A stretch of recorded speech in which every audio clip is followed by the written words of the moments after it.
taxation consultants, and strategists that specialised in setting up businesses. We understand the client and give them the very best customised advice and strategies to achieve their goals. Visit our website dkpco.com.au or give us a call today on 03 9023 9370. Fast, proactive, personal. That's DKP & Co Chartered Accountants. Since 1998, Lanco Group has been providing superior civil engineering solutions and advice to developers, local government and service authorities across Australia. Lanco Group is known for delivering sustainable, efficient solutions.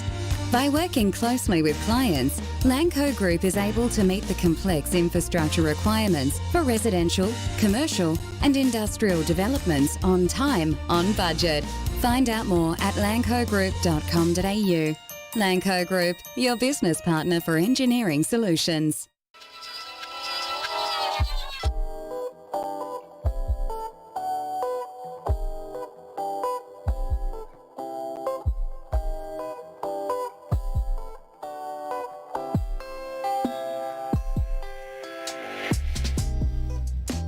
Welcome back, Josh. It's good to be back. It's been a long time. It's been a minute. Yeah, it has. Not a literal minute, but like, the saying it's been how long? What, 3.5 months maybe? Yeah, I had to clear the cobwebs out the studio. Yeah, it's been like that a bit around probably since March 2020, a bit of in and out. Mm-hmm. And unfortunately, we were confined to our bedrooms, our studies for, how long did we do the Twilight Football Show, do you reckon, in lockdown this year? Many months. It seems like forever. It seems like decades, honestly. I've lost all track of time when it comes to the last 2 years here in Melbourne, but it's good to be back in the studio talking football with you here on a Monday evening, and I'm excited to get into a bumper weekend and some big topics coming up for the international break as well. Absolutely, Josh. And let's start with this morning, shall we? We're both up for it. It was good it was actually felt good being up for a Milan game and everyone else is watching it with me for a change. I get very stressed out watching Milan, and sometimes, in the words of Gennaro Gattuso, my mood sort of swings between sometimes maybe good, sometimes maybe the proverbial. Not so good, yeah. So for those that don't know, this morning Milan won, Inter won. A big game in terms of the stakes of the Serie A title race, in terms of Napoli dropping points earlier this morning against Hellas Verona. It was an opportunity for Milan to not only jump Napoli, but really put the hammer down on Inter, who are looking to obviously defend their Scudetto. But for Inter, if they were able to get the win, it was to basically keep them right in the mixer.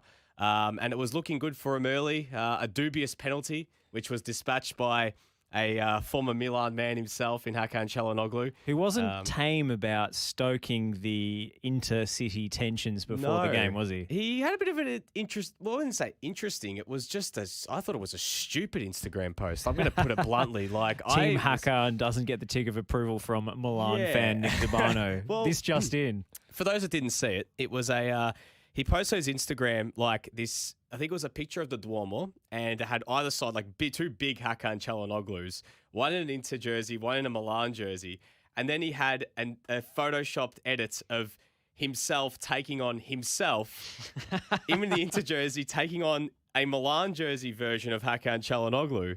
And I think the caption was along the lines of what was it? Was it It's time. It's time. And it was a bit of a.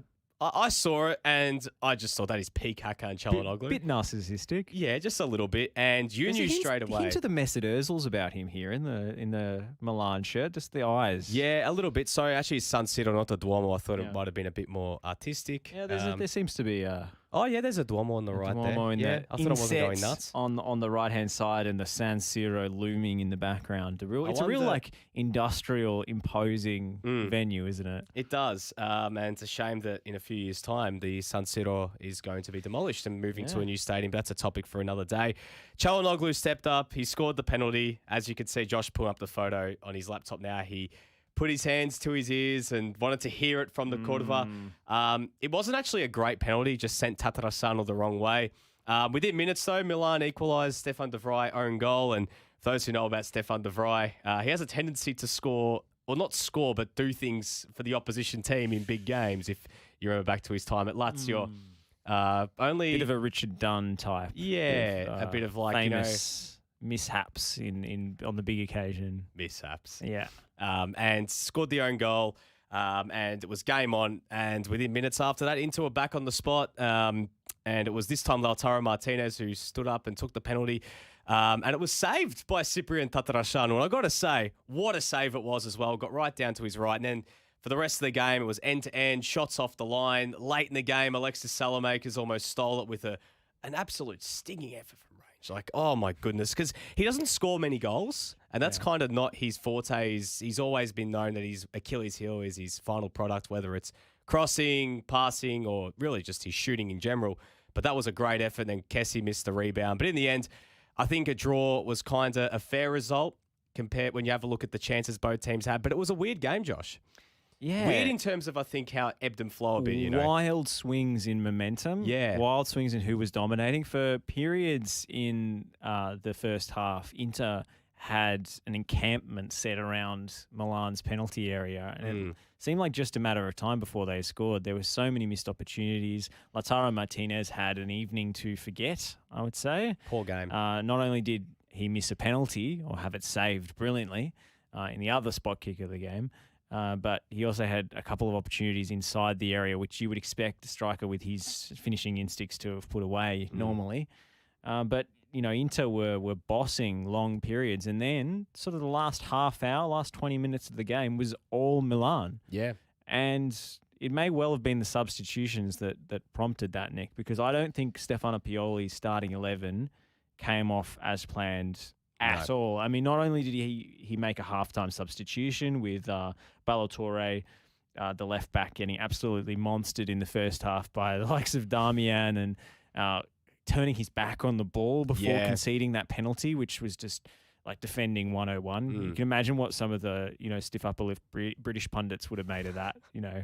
Well, look, in terms of the lineup, obviously that left-back change was forced due to Teo Hernandez being suspended, and we do know that Teo Hernandez being one of the premier left-backs in world football, even though he has some suspect moments defensively, you know that wouldn't have happened. And watching Ballatore since he signed from Monaco in the off-season, he's had a few real days to forget. Yeah, has not endeared himself straight away. And then you've got Rafael Leao, sort of free-form jazz approach to football. It doesn't really fit into the team ethic or dynamic. There was a run he made in the first half where I think he did a Zidane pirouette past somebody. Yeah. And he beat about 3 players and ran probably half the length of the pitch with the ball, but it was both ways horizontally across the field. I don't know where he was going with it. Rafael Leao is a vibes footballer. Sometimes, look, he's been at Milan. This is now his 3rd season, and it's sort of become accustomed to Rafael Leao that he sort of just goes about things differently. But very sporadic. This season, like though, I must scat say, singing or something. Yeah, the past 2 seasons, he'd drop up. Like he'd have some couple of games, then he'd go bad for 2 months. But this season so far, he's been brilliant. Rewarded with call-ups to the Portuguese national team. This morning, not his best effort, but it's also, in terms of this lineup and everything, we'll go into that in a sec, but Leao is one of those players that has had to play a lot in the past month. And Milan's been one of those teams that's had to play every 3 days, not just because of Serie A fixturing, Champions League as well. Ante Rebic getting injured at the start of the international break and only coming back today doesn't help with the rotation of just being able to give Leao, you know, in a midweek game against Torino or on the weekend against a team like Bologna, you can play Ante Rebic and you can maybe give Leao that rest and bring him on for half an hour. On the right-hand side, it was the same thing with Alexis Salamakers. Brahim Diaz started on the right. He's been out for basically this whole month with COVID and only returned in midweek, and he looked really rusty. Salamakers has had to play basically every minute since the start of this window, and it has been in part 2, Junior Messias barely being able to get on the pitch since signing, and Samuel Castillejo, who had his amazing 45 minutes and then got injured the next game. So the rotation just wasn't there, and you know, Milan have had to lean so heavily on the likes of Fikayo Tomori, Rade Krunic, and Tomori's been brilliant. Krunic not so much. You know, he has his moments, but in terms of how it worked with Zlatan up top, you lost that sense of that guy who can just pick up the ball in between the lines and actually link up with Zlatan. Krunic comes so deep because he's a deep-lying midfielder by trade. He's not a 10, you know, and he plays well against those better sides. But when you've got Marcelo Brozovic there, it's just you're playing fire with fire and it's never going to work. But In terms of the entire 11, those changes he made in the second half and a half-time changed the whole complexity. Pierre Kalulu, who's not a natural left-back at all, was brilliant in the second half. Didn't get forward too much, but just played his position. And he just... the solidity on that flank in the second half was a real point of difference. Absolutely. But I felt as if Pioli could have made more changes earlier because it was clear it wasn't working. It was one-way traffic. The own goal from the free kick was one moment amidst a sea of Inter dominance. Yeah. And the substitutions were right. He made all the right changes, but I think a little bit too late, leaving it to the 60th, 70th minute. A double change at halftime for me would have been in the order of the day. And rather than bringing Tonali off as he did, Kessié was the obvious culprit, having given away, maybe a little bit unlucky on the penalty on Hakan Çalhanoğlu because maybe it wasn't a foul. It looked as if Çalhanoğlu fouled him. But also he put himself in that situation. He did, exactly. He put himself under pressure by turning one way and then another and running in the wrong direction, not giving the ball up. And he's not a player who deals with high pressure particularly well. And Inter were pressing quite effectively. And continually, Kessie was the player dropping between the centre-backs and picking up the ball deep and trying to dictate, whereas his skill set does not lend itself to that. No. You'd rather see him higher up the pitch, running onto second balls, yeah, supporting the attack, being a body in the box. And Tonali, you'd feel, is the player more suited to that role. Yeah. But again, at halftime, if perhaps Benacer had come on to partner Tonali for Kessié at halftime, Milan could have swung the tide of the game and the momentum a lot earlier and given them more of a chance to score a winning goal. You know what was interesting? It wasn't just when Benacer came on, and even I've got to give it to Ante Rebic. He provided a lot of energy down the left-hand side. We know his delivery, the fresh aries, the dribbles into nowhere, but the energy he provided, he was just causing headaches for the back three. But even for those last 5 minutes when Milan were really pressing and they were getting forward, I know that he hasn't been great since he's come back to Milan, but that changed, I think, to bring on Bakayoko as well. For Krunic, you just had to have him sitting in front of the back line, literally what they were doing with Kessie and just distributing the ball. It allowed Benacer and Kessie to get forward. It actually created more space for Salamakers to come in central. And I've got to say, that cameo from Alexis Salamakers, and it's very unfair, some of the criticism he cops from Milan fans because, he's not a flashy player. He didn't come in with a big reputation. It was a low transfer fee. And he was only signed because, remember, Anthony Robinson, the American fullback at the time was at Wigan. That deal didn't come through because he had his heart complications. So Salamakers was signed at the last minute with that money. And he was signed as a fullback, wasn't he? Yeah, so he can play fullback, he can play wingback. I think he'd be great as a wingback one day, but I think his best football could be actually done as a 10. And we know that that's a bit of an Achilles heel for Milan, but Brahim Diaz, before the COVID diagnosis, was playing sensational, some brilliant football. But what we saw was, how smart he is when he gets on the ball. And even when he's not on the ball, those runs and just dragging defenders, allowing for Diaz to get open, allowing for Leao and Zlatan or Giroud, whoever it is up top. And, I was a bit worried at one point thinking, is he going to, maybe choke and not really choke, but sort of, panic a bit and bring Giroud on and go Zlatan and Giroud up top, which I think would have been just a disastrous move. But the way Pioli managed it in the second half was brilliant. But just on Inter's side, one thing that I thought caught my eye was just how Inter lost control of the game, I thought, when Barella got injured. Because Barella's pressing, getting high, and he's not necessarily, the most creative player, even though his assist tallies apparently suggest he's the most creative footballer in world football. But they're, sort of those late runs, late little passes. But the way he was able to press on Kessie and put that pressure on, they lost a lot of that when he had that injury. It was the Vidal substitution, right? Yeah. And, Vidal is aging. He's not Arturo Vidal from his days at Juventus. No. And he would have been ideally suited to the same role at absolutely. his peak. But Barella is a bit of a Vidal reincarnation in some ways. And he's just a little pocket rocket. Like, he just runs all day. And it's a bit of a loss as well for Italy coming up for this international break. Because it does look like if it's any sort of hamstring, it's 3 to 4 weeks most times on the sidelines. But I got to say, in the end, when you look at this game as a whole, a 1-1 draw probably was the fair result. But I think Milan can probably hold their head higher than Inter because, Inter, they're still not in a good position right now to close in on the top two. They've missed an opportunity to not only close in on Milan, but Napoli as well. Napoli aren't going to drop points all the time, and they were very, very unlucky not to win this morning too. Do you think the goalposts have shifted, though, for Inter based on how well they've actually started the season? Because the expectations in pre-season were really low. I mean, Antonio Conte obviously left. massive financial problems with the owners, obviously selling Lukaku, but also letting other players go and bringing in free transfer replacements. Yeah.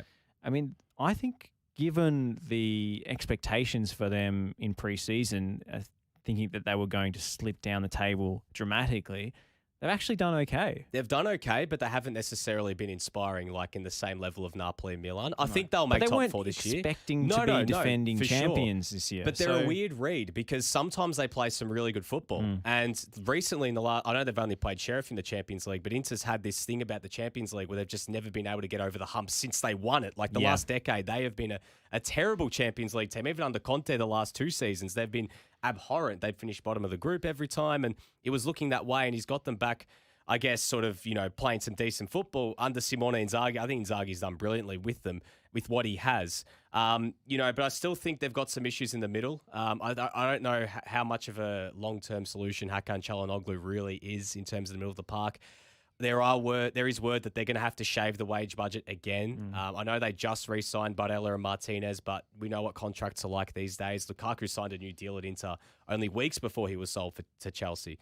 Not that he actually wanted to be sold, but it was literally out of necessity. Same with Achraf Hakimi, who was a massive loss on that right-hand side. He's a tremendous player, but Matteo Darmian's had a pretty good season. I've got to give it to him after that spell at United and even at Parma. The back three, still the back three. Yeah, and Denzel Dumfries, when he came on, had a couple of decent runs. And Edin Dzeko as well, man. He's eternal. Ageless. Yeah. Well, this is the thing, though. I mean, you look at, one ageless Eastern European man versus the other. Another.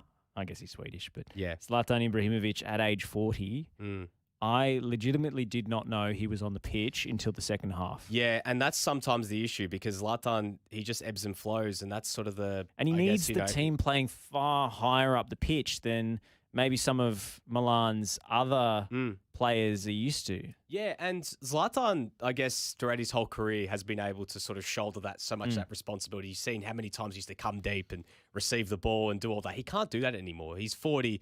He's had Should that many he be playing the recently. big games? Because everyone, there's this mythology around Zlatan. But honestly, Ante Rebic in big games, facing forwards on the counter-attack with the likes of Salamakers and Leao in behind him. We saw against Liverpool at Anfield. Yeah. Can be absolutely devastating. Well, he can be, but the thing is, we've seen Zlatan against Roma last week, against a team that supposedly sit back a bit more. He absolutely tore them to shreds. Yeah. I wouldn't say they've got this weird situation where they've got Giroud as well, who's literally at his age a very similar player in terms of what he can offer. Kind of interchangeable. Yeah, it seems a bit like you're not getting any variety when you switch one for the other. I think when I look at their next few big games after this next window, they've got Atletico Madrid still, they got Liverpool in this period, they play Napoli in this period as well. I think in that sort of game, they'd have to ask the question about starting Ante Rebic. But Zlatan, as much as what he offers from sometimes he lacks in what he can do at this age. It's that intrinsic stuff of him being a motivator because you see how much the players rally. Yeah. When Zlatan speaks, you listen, right? And I think he can be used in two ways. You can start him and get 60 minutes out of him. I don't think he can play a full 90 anymore. I think it might have been a bit of a mistake to try and keep him on for as long as possible. I know the changes that they made. If Teo Hernandez is playing, he offers a lot more down that left-hand side. You can get balls into his head. But also as well, you've got one free sub. So if the Zlatan stuff isn't working, you could have thrown Giroud on. You could have thrown Rebic up top and brought on somebody else. But next season going forward is the interesting one because Andrea Bellotti is probably going to sign for Milan at the end of the season on a free transfer. That is probably the deal that is like the replacement for him.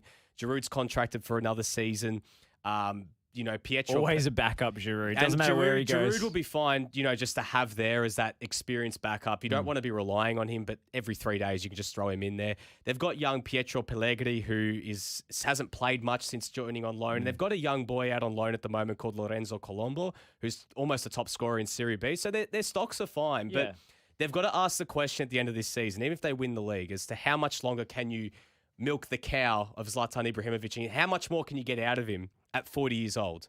And especially the injuries he's had recently, Achilles, knee. He is eternal in that sense that he just finds a way to get it done. But I think as time goes on, they're going to have to look for that long-term solution. I think that is Andrea Bellotti, but I'd be curious to see how Pioli manages this in the weeks ahead because the fixture isn't going to get any lighter. You can't be playing Zlatan every single game. So, look, it will be interesting to see how he handles it in the games to come because as well, as much as they've got Giroud as a backup, Giroud is 36 and he has had injury problems already this year. So if they can get something out of Rebic too, maybe, but we know what Rebic is like as well. So there's this weird sort of, do you the balancing act of, what are you going to get from Ante Rebic? Which side of the bed did he wake up on? Is Olivier Giroud still going to be an answer every single week? Because the goals he has scored this season, a lot of them have been set pieces, penalties, that sort of stuff. And Zlatan is Zlatan. Is his body up to it? Can he produce clearly there is no one number one option at the moment for every game. This is why I'm saying it has to be horses for courses. Absolutely. And with the selection in this derby, I didn't think there was a lot of joined up thinking between who was playing in midfield and who was playing up front. No, but also in that point, just quickly to interrupt, Rebic is coming back from a 3-week. Okay, that makes sense. But even so, playing Ibrahimovic up top when you've got Kessie playing deep and Krinic in midfield as a more kind of defensive worker, I suppose, they're likely to put you on the back foot in games, and you may end up with counter-attacking opportunities as a result. And as well with Inter often playing on the front foot with the lineup they selected, I felt as if in the first half, Ibrahimovic was completely ineffectual because there was this massive gap between the midfield and him, whereas you don't have that problem when you've got a faster forward like Rebic up front. If the selection had changed from the start and you had maybe Benacer and Salamakers starting, then Ibrahimovic would have made sense because you're obviously going to have more possession. You're going to be higher up the park because Salamakers will get you there. And Ibrahimovic can be in the box for his fantastic first touch to bring a ball down or for the knockdowns he was getting late in the game here. If you're going to make those subs in the second half and the game's going to change, surely Ibrahimovic should be one of those subs. Potentially, yeah. So then he can be fresh, join that attacking unit, and then for the last 20 or 30 minutes, lay siege to the Inter goal, which is exactly what happened.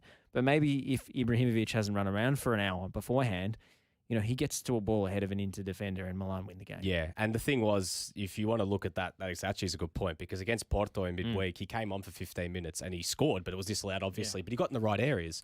But I think that there was almost, when you talk about the selection, and I know fatigue plays a role in it, but it's that similar scenario. I know Pioli is a much better manager than, say, Ole Gunnar Solskjaer. But you remember that game against Everton before the international break, the last one where I think he rested Ronaldo, I think it was Bruno Fernandes or Paul Pogba, and it was all, getting towards the internet, they've played a lot of football, but it's the last game before the international break. Who cares what condition they're in when they go to the national team? That's not your problem. I know it is when they come back, but at the end of the day, get as much as you can out of them. If Salamakers isn't going to start for Belgium, being real. I know that Roberto Martinez has liked what he's offered, but he's not going to start the big game, the first big game coming up. He might come off the bench. You're not going to get, Benacer is obviously a big part of Algeria's team, but still, you may as well just use what you've got. Get as much as you can out of them. But also, I think this team would have functioned a hell of a lot better, as I mentioned, if they had Teo Hernandez going forward, just for what he offers down that left-hand side. His crossing is brilliant. The way he attacks defenders, he runs like it's like you're waving the red cape like a matador and just letting the ball run. He just runs at players. And, I think that could have changed things a lot. But end of the day, it is what it is. Game's done, 1-1. Be intrigued to see what happens coming out of this because I think Milan as well, they just need to get bodies out there too. They need to get over this injury hump, and I think it would be good to see Pioli work with a full squad instead of just trying to fill whatever he can because he's had to lose players and everything else. Well, coming out of that, a massive weekend in Serie A, and the top three stays exactly where they were. Napoli drawing with Verona this morning. Atalanta make up some ground and crack the top four, which is good for them, especially when, maybe 12 months ago we were thinking the end is nigh for this Atalanta side. They're still hanging around up in the Champions League places. Got to give it to Gus Perini on that. Yeah, you have to. Even, without his Argentine talisman these days, they're still doing the business. And coming into this international break, which team in Serie A do you think has the most questions to answer? And why is it Jose Mourinho's Roma? They're a basket case at the moment, and I think I was a bit excited about them at the start. I thought they've got some nice things happening. They were winning games. Tammy Abraham was playing really well. That was actually his first goal this morning in quite some time. He'd been struggling, and I don't think that's entirely his problem. I think that the lineup that he puts out there, and Mourinho's admitted it himself, he's already thrown the players under the bus after they lost 6-1 to Bodo Glimt. He said the team's not good enough. He came straight out and was like, Well, he said the depth wasn't good enough. he said, like, we've got some good players, but it's not a good team, and it's true. This is not a very good team. Putting it bluntly, they've got a great starting 11 when they're all out there, but it's what he does with that starting 11 too. Playing Brian Cristante and Jordan Veretout as two destroyers in midfield, you lose a lot. Well, that's classic Mourinho, though. What did they expect? But, the thing is, you do lose a lot going forward. And I think it was Ante Jukic who said it after the Milan game. He said the goal they scored was such a typical Roma thing to do. They've got the numerical advantage, but they're just hoofing balls into the box. Like, there's no sort of plan B, no sense of dynamism, nothing sort of different to try and offer something else. El Shaarawy had a couple good moments, but when you got Cristante and Veretout there, who are primarily just 2 sixes, you're not going to get that sort of movement. I know Pellegrini's had a great season, but similar to Nicola Barella, late run, scores those sort of goals, feeding off the scraps of Tammy Abraham. Nicola Zaniolo, as much as he's a brilliant talent, he's looking a bit rusty still coming off all those knee injuries. There's a lot of weight for him to bear because he's a prestigious young player. They don't have the depth on that right-hand side. So this morning they were carved up by Venezia, who have not been, bar their fantastic merchandise and brilliant kits, on the field they've been a massive candidate for relegation this year, and they've probably been the worst of the three. Well, probably the second worst behind Salernitana of the promoted bunch. And they were carved to bits. Yeah. And Roma in transition as well. Roma had 27 shots, Josh, and they got carved up. It's funny. It's always that thing about teams who don't want the ball. When they get the ball, they just don't know what to do with it. And Venezia played them brilliantly. Mourinho's got a lot of questions to answer coming out of this. Next week, Ante and I will talk more about Roma and their issues. We'll do our Serie A pod, but I think that there's some major issues they've got to answer, especially defensively. I don't think he even knows his best 11, and that's a problem. It's the same problem as well with Juventus. If you don't know your best 11, how are you going to be able to get results? Is part of the problem just that they have such incredibly slow centre backs? Yep, 100%. I mean, and we're not even including Federico Fazio still in their books as well.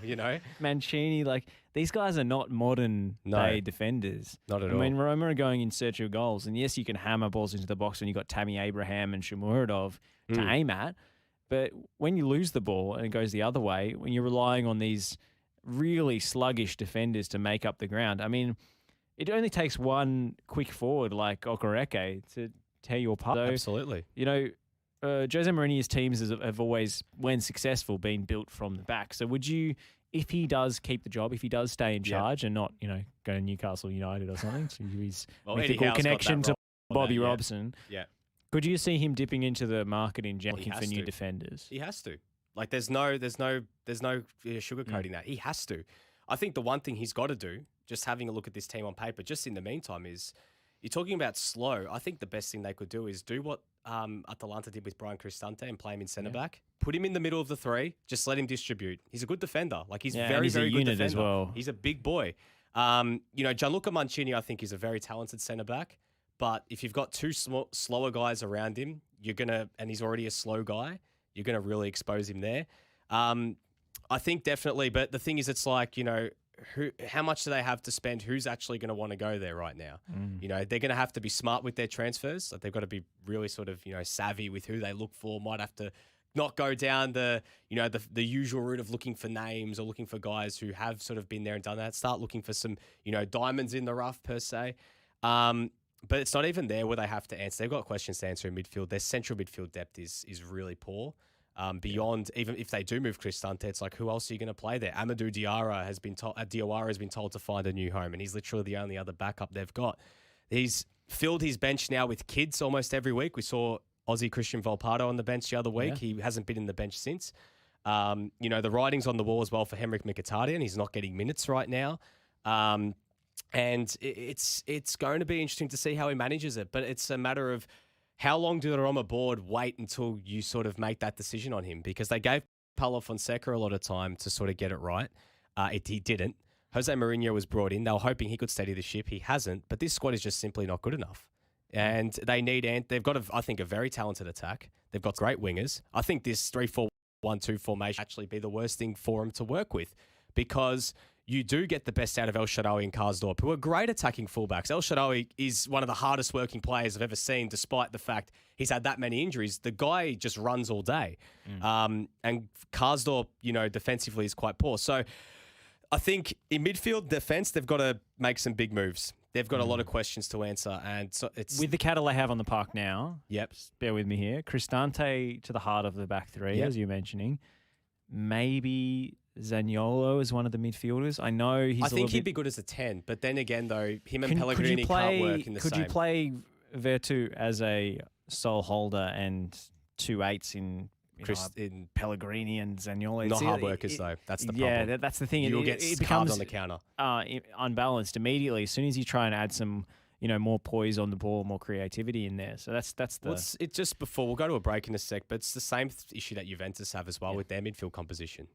They've got that issue of they've almost got too many destroyers. Yeah. And they're trying right now, McKennie and Locatelli, and that is they're getting some results, but again, it's not a long-term solution. They're trying Adrian Rabiot still on the left wing. I don't know what Allegri sees there, but apparently it works. And they've got issues in midfield they've got to sort out. And it's amazing the neglect in both these two teams who you'd think, well, I know Paratici's now gone from Juventus, but you think still the all-star scouts that they can afford to go out and get, that they'd be able to find some better players that would work in these two managers' respective systems.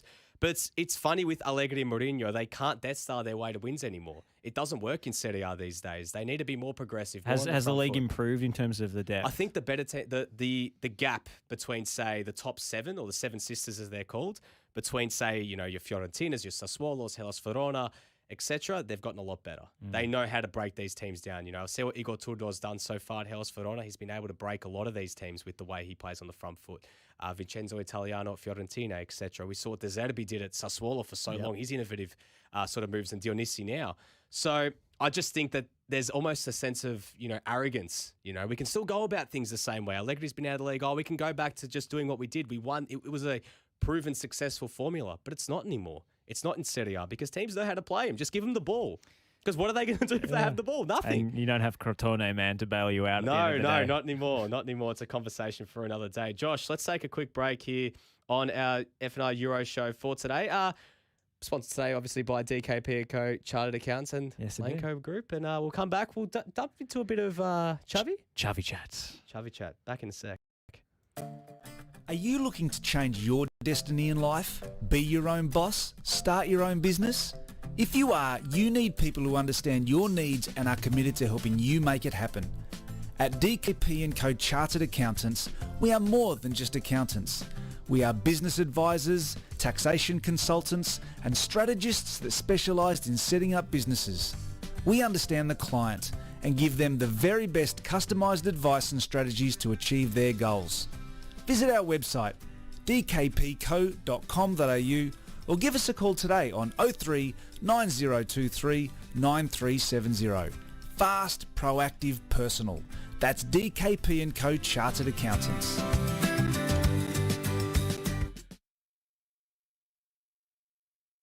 Since 1998, Lanco Group has been providing superior civil engineering solutions and advice to developers, local government and service authorities across Australia. Lanco Group is known for delivering sustainable, efficient solutions. By working closely with clients, Lanco Group is able to meet the complex infrastructure requirements for residential, commercial and industrial developments on time, on budget. Find out more at lancogroup.com.au. Lanco Group, your business partner for engineering solutions.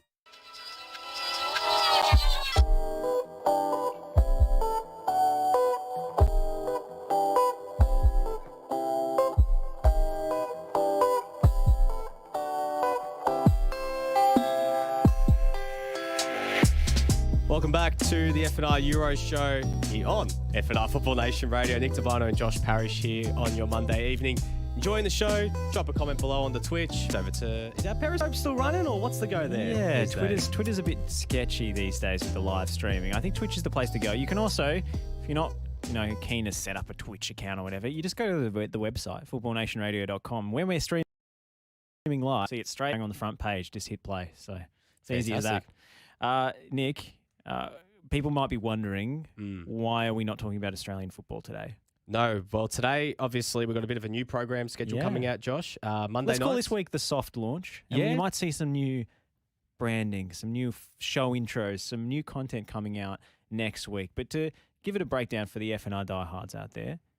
Mondays, Euro sort of content with myself. Yes, indeed. Next Monday, it was supposed to be this week, but unfortunately ran into some difficulties. He's now back at the back on ESPN. Ante Jukic will be joining me for our what was it, monthly? It won't be monthly too much anymore because of the we'll have to international break is a chance to zoom out and take a big picture look at Serie A. Yeah, so that's We've looked at it somewhat granular detail today, going deep on one match and Jose Mourinho, but you can have a bit of a wider perspective when there's not the rigmarole of the weekly updates. So Ante and Nick have been doing this for a little while now. It's going to be folded into our Euro program. On Tuesdays, it's basically Australian football night on Tuesdays. We're going to not only have a look at the men's side of things, A-League men, Socceroos, Aussies abroad, etc., and so on, with Lockie Flanagan, but also Pakua Frimpong getting her own show. Fantastic. The women's football show, and it's going to cover, obviously, A-League and MPLW.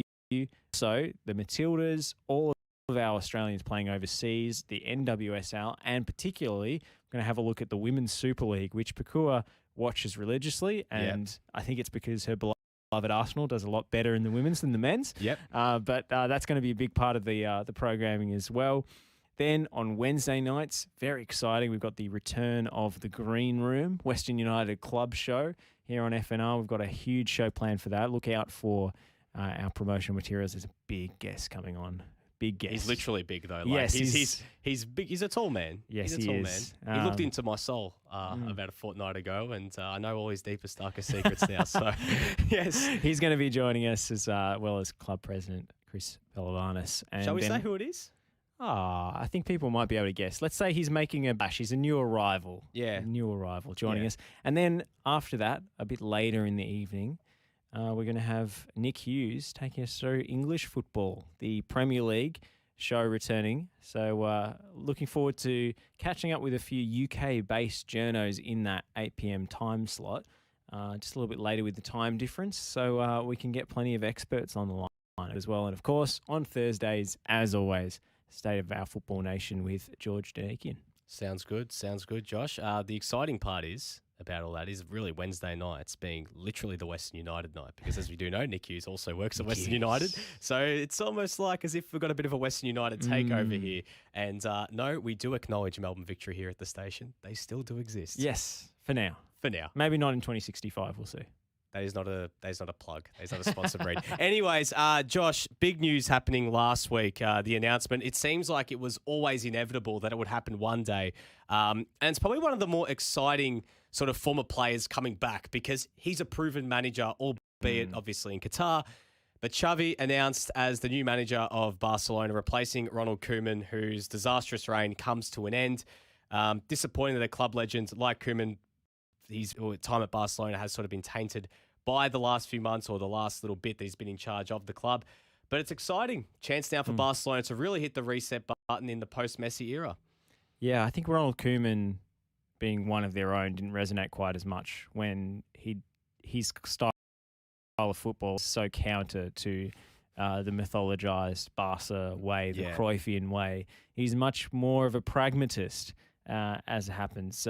Some managers coach the way they played, and some are Ronald Koeman. There's a big gap between that. I think there's an allure for a big club, a super club, in bringing in a coach who hasn't had too much time to sully his rep. Hence the barrage of former players coming into the coaching hot seat, because there's such a massive gap now between the super clubs and the rest of the competition in terms of finance, in terms of scrutiny and pressure, that I think it's very difficult to make your way in the way that it used to be. You know, you're doing well with a mid-table club, therefore you get the Juventus job or whatever. Yeah. So that's why the likes of Lampard and Pirlo and Arteta have all been trialled. Not gone too well for really any of those guys. Maybe Arteta's beginning to turn it around now. But Xavi is obviously Barcelona legend of the Guardiola stable, a lifer, and this is sort of the predestined job for him. So I'm looking forward to it. I think even if they can't be successful, they will content them in their moral superiority, as is often the case at Camp Nou. If they play their way and promote the kids and go up from La Masia, then that will feel not as good as winning titles, but it will fill the gap that they undoubtedly have in that department because the finances are in such disarray. So it's a terrible time for any manager to be taking over, but I think having had the Ronald Koeman palate cleanser, if you will, they're used to not being dominant, and Xavi can come in and play the style of football that he wants to play and really bring that Catalan pride back to Camp Nou, even if the wins don't follow. Well, I mean, the kids are great at Barcelona. We've got to remember a lot of these kids are revolutionary talents. I mean, Pedri in himself, even though he's aged 5 years in 12 months, he's arguably going to be one of the best midfielders in the world if he's not already in the top 20 best central midfielders. They've already got, what's his name again? Gavan or Gavi? Gavi, yeah, Gavi who Gavi and Xavi. Yeah, Gavi and Xavi. Gavi himself was caught up for the Spain team for the Nations League finals and just balled against Italy and in the final as well. He's another guy to look out for. Lucho always looking after the Catalan kids. Yeah, and I think the good thing is about Xavi is I don't think you spoke about the wins not coming, but I think there's more of a long-term look at this, and that's not a bad thing. I think Barcelona need to look more towards not just immediacy of we have to win now, we have to maintain that dominant streak. But there's almost a sense of, okay, we can accept, top four, limbering a little bit, falling behind Real Madrid and Atleti. I mean, it's the gap between them is probably not as big as you might think. I don't think. No. But I think that, it might not take a hell of a long time for Xavi to get him on side. I think that there'll be an interesting watch over the next few months. And the good thing is we spoke about off air, Josh, is that this dude knows how to play a team out and he will play fun football. And I think if your team's playing fun football, there's more reason for your fans to tune in, whether it's in the stands or around the world. And hopefully they can start to get things back on track. Xavi has some famous quotes in this interview he did a few years back. I think it was around the time of the 2018 World Cup. And he was talking to a website called SoFoot. And his refrain was, clearing the ball is an intellectual defeat. So just what? Hoofing it long? And No, you can't clear it. You have to play your way out. Well, which could lead to some comedy errors at the back. But that is such a Xavi thing because it's such like you think about the player Xavi and he would never, ever, ever bomb the ball away. Also a bit of Usain Bolt slander in here. I love Usain Bolt. He's a great athlete. Physically, nobody comes close to him. Who runs faster than him? No one. But with all due respect, he will never make any difference on a football pitch. So was it time that Usain Bolt was trialling? I think this is pre-Mariners. Pre-Mariners. So I think Xavi saw the future, as he did in Qatar when he predicted that they would win the Asian Cup. That's Maybe it was to do Didn't with... he say Australia were going to make the final? I think he said that we'd make the semi-finals. So it was close. That's right. Yeah, well, I mean, Knocked out the he sees a lot of these Qatar players quite regularly back then. It's all the talent and not going too far. He also summed up Mbappe, which was probably on the brain at that time because of his World Cup performances, as a player who knocks the ball past somebody and runs onto it. That's what he thought Mbappe did. Sounds a bit like Andrew Nabu. Well, yeah, I mean, that's how he's summing him up. He's summing him up as essentially Ante Rebic, which I think there's a bit of a gap between those two players, with all due respect, even if they're both fast. Yeah. But Xavi doesn't care about physical attributes and says that he basically says he was an athlete and it was just his brain that did the talking. But if you actually look at the Barcelona teams of Guardiola's era and you look at the running stats, and they're a bit of a red herring sometimes, but pretty P&P in that sense. They were a massive pressing machine. Yeah. Yes, there was a team ethic involved, so for individual players to perform in that sense. But he and Iniesta covered miles and miles and miles. So I think in his mind, he's really drunk the Barcelona Kool-Aid, and he has mythologized the way they played as not really to do with the physical, but all mental and technical. Whereas there's a reality there that they were able to suffocate teams because they were able to repeat sprints over and over. There's an obvious, physical element to that game plan. It's the Cruyffian, accordion. It expands when you have the ball and it contracts very rapidly when you lose it. Do you think, as much as just to play a little bit of devil's advocate, and you can tell me I'm wrong, but do you think that there's also a part of this that there is that nostalgia element? We see it so many times when a club favourite returns at the helm I know that Barcelona's situation, Xavi's very different to, say, when Milan went and hired every single club legend like Seedorf and Gattuso, and Juventus with Pirlo, and Solskjaer at Manchester United. Do you think that there will be that sort of immediacy, that immediate sort of jump, because it's like the fans will be buoyed by it? There'll be excitement around the new camp for the first few weeks that Xavi's back and everyone want to go out and see him.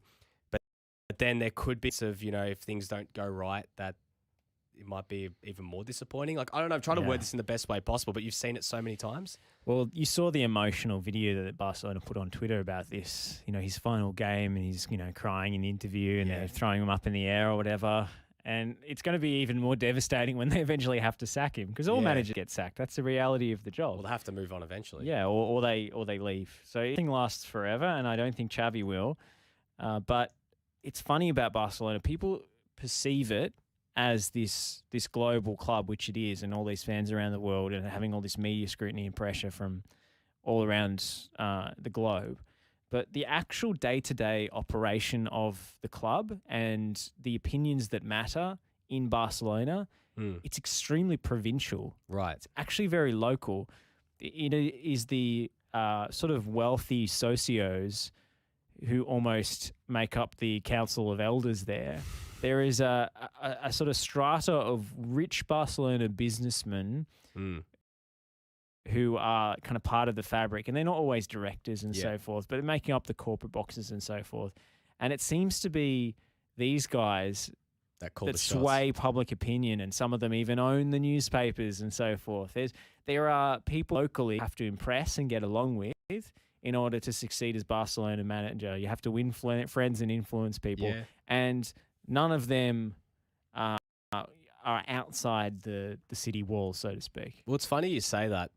Just dovetailing for a second about controlling public perspective, but it reminds me of, have you watched the Bad Sport documentary, the little Chanamoji one? And it's like how he had his mate that hosted one of those late night sort of El Chiringuito. It wasn't like as nuts as El Chiringuito, but that ilk, yeah. Yeah, he was like best mates with the host, and when there was a game when Juventus, there was a dubious referee decision which cost them a game against Regina. He got his mate to call for his head and call for him to be sacked. And ultimately, the public pressure and everything, that it was the right decision to call this offside, got him sacked. And you sometimes think about how much power, lies within the decision makers and what they can influence. We see it here in different spheres, in different sort of elements of not even just sport, but the world and governance and in politics. So it'll be, Xavi, as you did say, if he's already on the good side of the elders, because, he's a club legend, they would have loved him as a player. And he speaks the words that they want to hear all the time. He is always spouting the lingo, as we went through in that SoFoot interview. I mean, it's he's amazing. Catalan born. He's the man for that sort of role. And I think that hopefully we'll get him on side, and hopefully long term and get Barcelona back on track and back to where they were all those years ago, and really build with that new nucleus of players, the likes of Ansu Fati and Pedri, etc. Josh, we'll wrap it up in a bit, but let's get to some other stuff. Let's get to a little bit of Premier League. I know we said that we'll save the Wednesday show for the Prem, but we can't not talk about this past week. It's been a bit of a crazy week, especially in the coaching merry-go-round. Before we get to Antonio Conte, I want to speak about Daniel Farke, because the poor dude wins a game, finally, and he gets... How is that like? Max Rushton put a tweet out. We don't do that here. Yeah, it was like Max Rushton put a tweet out. It's like, have you ever done something amazing at work and then sacked the next day, or been told that you've done a poor job? Because they beat Brentford on the road, which is not an easy place to go and get results. They've been quite good this season, but that was just unbelievable to think that a guy that has done pretty well at Norwich. When you think about what he's done in the Championship, he's won a couple titles. He's been sacked. It's unbelievable. I mean, Norwich were probably already planning to sack him, and then they didn't get the replacement organised or whatever in time. They thought, let's let him coach this game. They'll probably lose anyway. And then, they suffer a massive PR hit because he's finally won a match and then he's gone. So there's obviously some sort of falling out there. He's bottom of the table. You can't really blame him because of the resources that he's dealing with at Norwich. Yeah. But they're a yo-yo club, and they live off the parachute payments, and they're always too good for the Championship, but they're not quite good enough for the Premier League, and they're not willing to mortgage the club's future on trying to spend like Fulham did that summer and going straight back down and then not being able to get back up again. So I honestly, I thought it was all going to plan, to be honest. They'll win the championship again next year. Another trophy. And Daniel Farke will be back in the Premier League, yeah. But the thing is, winning that game jeopardised their chances of silverware next year. So he's got to go. So essentially, you're telling me that the replacement has to be Frank Lampard? Yes. Or Nuno Espirito Santo or Eusebio Di Francesco. It'll probably be like a Leipzig assistant coach or something. Well, I mean, he fits the ilk of what Norwich have kind of gone for in the post, what was his name? Paul Lambert era of, Norwich back in the day when they first got promoted in the early 2010s with Grant Holt and Danny Graham. No, Danny Graham's at Swansea, but Grant Holt up top with Cameron Jerome and Wes Hoolahan and all them. I think they had Jacob Butterfield for a bit as well. But I feel for him. I really do, because, it's just the worst sort of feeling that you do something good, but you walk back into the dressing room and your boss is absolutely livid and he turns around and says, you're gone. But you have to wonder, could it have been a situation where they said to him, you're gone no matter what happens at the end of this game. We're going to sack you. Go out there and, do whatever. And he rallied the lads and he said, all right, this is my last game. Yeah, let's make it a good one. Let's make it a good one. Maybe. And the players maybe, rallied around the cause and, a lot of these guys would have been under him during his time in the championship and wanted to see him off in the right way. Speaking about another Premier League boss, someone who's just come in charge and is Antonio Conte. And I'm really excited to see Antonio Conte back because I am adamant that he's going to do amazing things with Tottenham. The only thing that would work against him is if Daniel Levy decides to put too many of his fingers in the pie and do what he always does and, decide to take control when he really shouldn't. But I get a feeling that, Antonio Conte is going to do great things in time. But at the moment, he's dealing with a bit of a turd. Let's be real. Let's keep it 100% real. This Tottenham team is not very good. This morning, 0-0 draw in his first Premier League game in charge after their crazy 3-2 win in the Conference League against Vitesse. What do you make of that lineup, Josh? Because it was purely a destroyer's 11, really. It really was. It wasn't a necessarily inspiring performance. So it was 3-4-3, playing Son and Lucas Moura as the two inside forwards and obviously Kane up top. I think Emerson and Reguilon as wing backs is nailed on for the future. Yep. I don't think Matt Doherty is getting in there. No. Oliver Skipp and Pierre-Emile Berg as a midfield pairing is a bit yuck. Yeah. And honestly, it has initial stages of Conte in charge written all over it. Yeah. Because it's just shore it up, make it stable. Yeah. Let's not take any risks here, and then I'll assess the squad and I'll find something. I'll tinker with the formation and the formula for maybe a month, maybe 2 months, and then he'll find his go-to and he'll stick with that for the rest of his tenure. Yeah. That's the pattern. Interesting that Davinson Sanchez is on the bench, as well as Tanganga, who was slammed for a lot of the individual errors he made during the Nuno reign. Yep. And anyone who watched Tottenham All or Nothing or whatever will probably feel a bit sad about Tanganga and his club future, because he was one of the the inspiring stories there, but he is a bit limited. It was Romero, Dyer, Ben Davies as a back three, which is solid and unspectacular. But if it works, it works. Lo Celso and Ndombele on the Pine. I don't know if that will continue for too much longer, because I think for Tottenham to actually create chances and not just have, 0-0 draws every week, they're going to have to put one of Ndombele or Lo Celso or a nil in January in that midfield, because otherwise Son and Kane are never going to get the ball. Two things that I think that he's doing out of necessities. He never really plays a 3-4-3. He's usually known for playing a 3-5-2 or 4-2-4, which he did at Chelsea, and it's a completely different set of circumstances of what he did at Chelsea. And he never really stuck with that. It was an initial stage. I think he played it for about 3 games. And then Victor Moses became a baller at right wing back. Yeah. That was the end of it.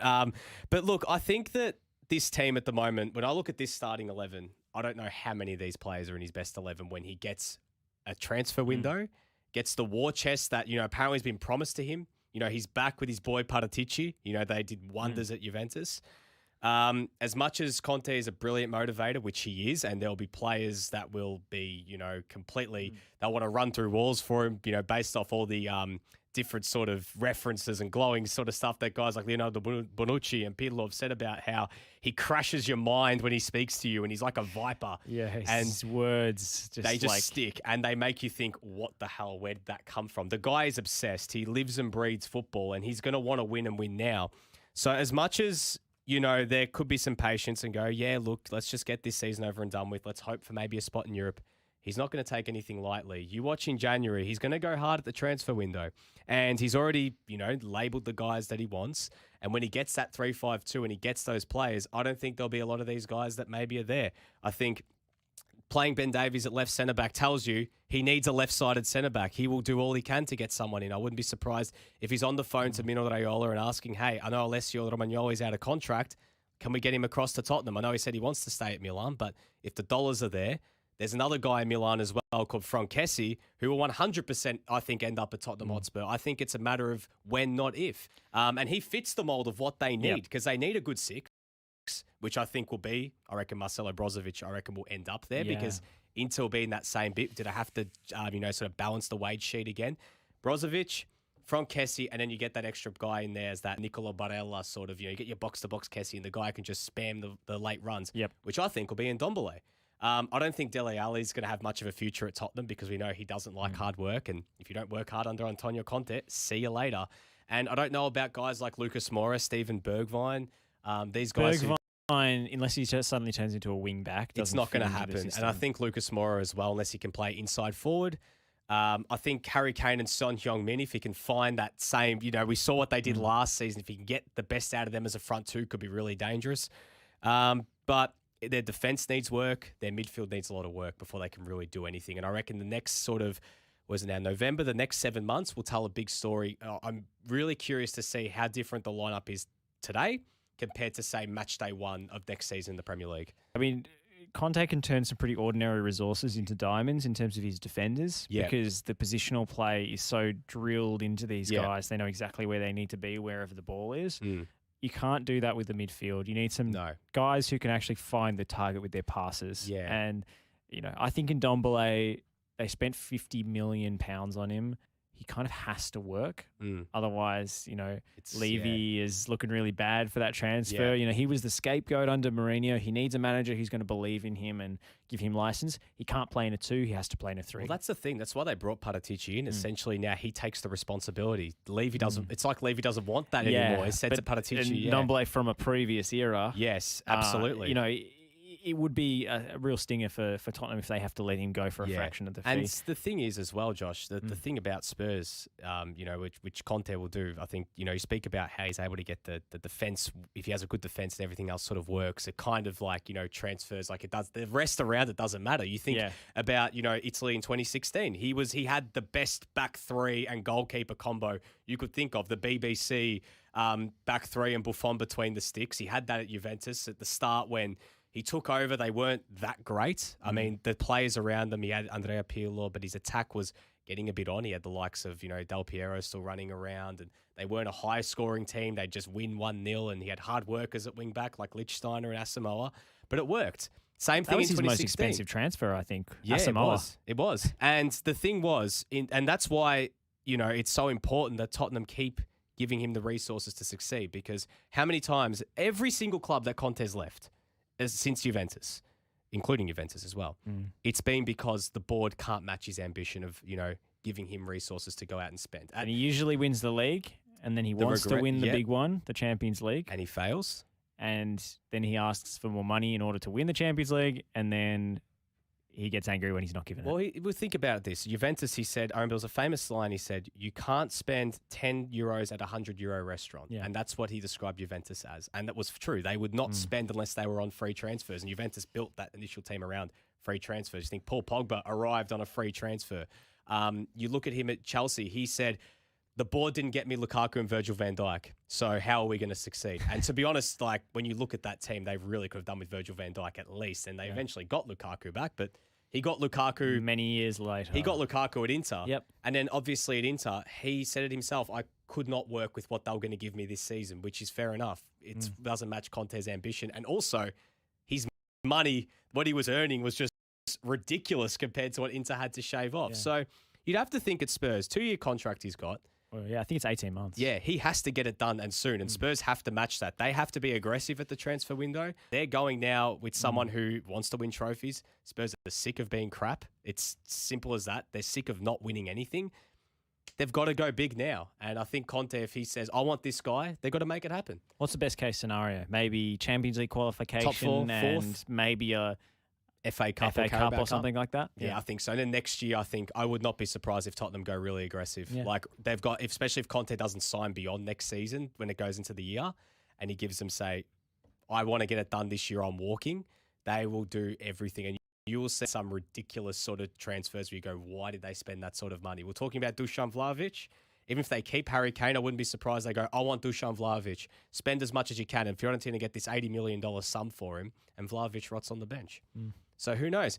I think they're going to be an interesting watch. Their team always is. It's always exciting because you don't know what you could wake up to. Hell, we could wake up tomorrow morning and he could have walked already. We don't know.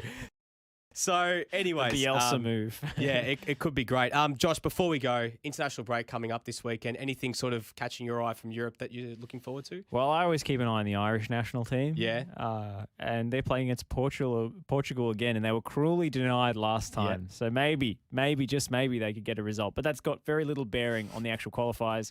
You, of course, will be following Italy against Looking Switzerland. forward to Saturday morning, win and they're in, basically. And hopefully no repeat of those dreaded playoffs. Oh, dear.